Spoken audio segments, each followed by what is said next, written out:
Père, du Fils et du Saint-Esprit. Amen.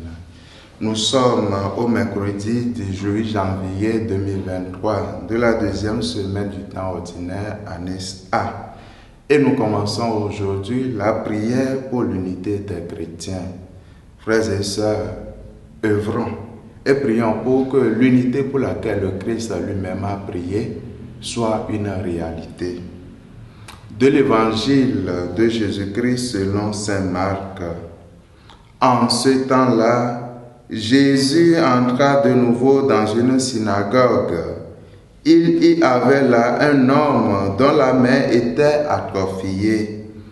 On observait Jésus pour voir s'il le guérirait le jour du sabbat. C'était afin de pouvoir l'accuser. Il dit à l'homme qui avait la main atrophiée, « Lève-toi, viens au milieu. » Et s'adressant aux autres, « Est-il permis le jour du sabbat de faire le bien ou de faire le mal, de sauver une vie ou de tuer ?» Mais eux se taisaient.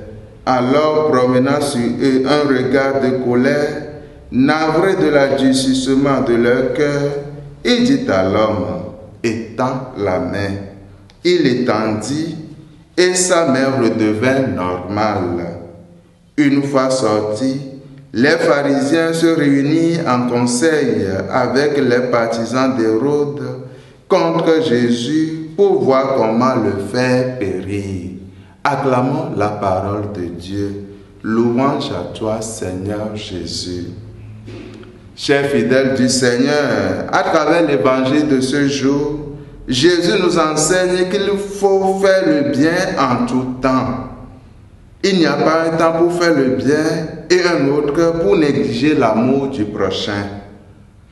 L'amour vient de Dieu. C'est pourquoi on ne peut pas être chrétien et se laisser habiter par la haine, par la jalousie, la méchanceté et autres maux. Dans le cœur de tout homme, surtout du chrétien, doit régner la joie, la paix, l'amour et le pardon.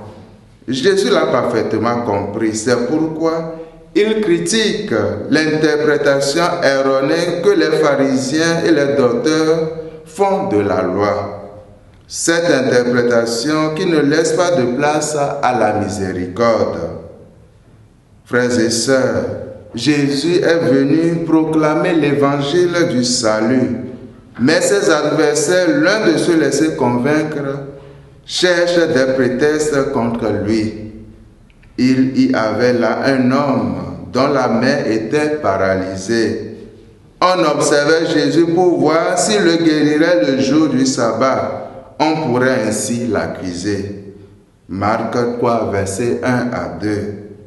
Toi qui m'écoutes en ce moment, quel sentiment t'anime quand Dieu comble ton prochain de grâce et de bénédiction?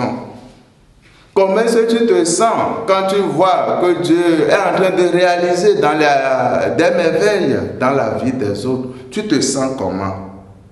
Mon frère, ma soeur, laissons-nous habiter par la lumière du Christ pour que le bien puisse nous visiter. Que sa grâce nous assiste et nous accompagne tout au long de ce jour. Au nom du Père et du Fils et du Saint-Esprit. Amen.